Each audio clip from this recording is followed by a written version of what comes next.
AP Palnadu జిల్లా జోలకల్లు గ్రామంలో పోలీసులు కార్డన్ సెర్చ్ నిర్వహించారు. టీడీపీ వైసీపీ ఘర్షణలతో రెండు పార్టీలకు చెందిన వారి ఇండ్లలో తనిఖీలు చేశారు.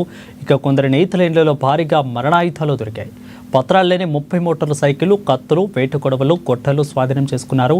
ఇక జోలకల్లు గ్రామంలో ఎలాంటి అవాంఛనీయ సంఘటనలు జరగకుండా పోలీసులు పికెట్ నిర్వహించారు.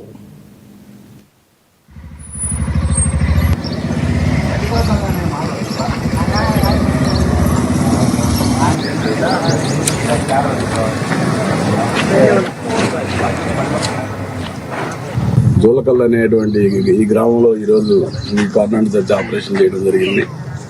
మార్నింగ్ 5 to ఇప్పటి వరకు జరిగింది.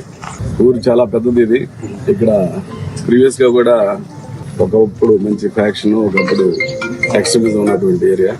రీసెంట్ కూడా వీళ్ళు ఒకరికొకరి పార్టీ వైరం అయితే, కులాల మధ్య వైరం అయితే 2-3 ఇన్సిడెంట్లు జరగడం జరిగింది. ఇక్కడ అవి ఇంకా ప్లేరప్ అయ్యి ఇష్యూలు అయ్యే అవకాశం ఉంది. కాబట్టి రీసెంట్ గా సిఏ గారు వాళ్ళు బోత్ పార్టీస్ లో ఎవరైతే కల్పిస్తున్నారో వాళ్ళని అరెస్ట్ చేయడం కూడా జరిగింది, బెయిల్ చేయడం జరిగింది.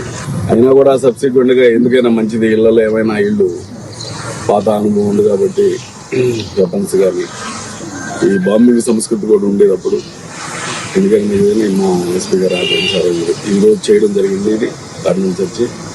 ఇందులో ఈరోజు మొత్తం వెరిఫై చేస్తే మొత్తం 100 మంది పార్టిసిపేట్ చేశారు. మా సబ్ డివిజన్ అంతా, సబ్ డివిజన్ లో ఆఫీసర్లు ముందు మొత్తం కలిపి పార్టిసిపేట్ చేసి ప్రతి ఇల్లు సెర్చ్ చేస్తే సుమారు వెహికల్స్ ఎన్నుకున్నటువంటి వెహికల్స్ దాదాపు ఒక 30 వెహికల్స్ వరకు ఎలాంటి రికార్డ్స్ లేకుండా ఇల్లీగల్ గా ఇల్లు ఫోన్ చేసుకొని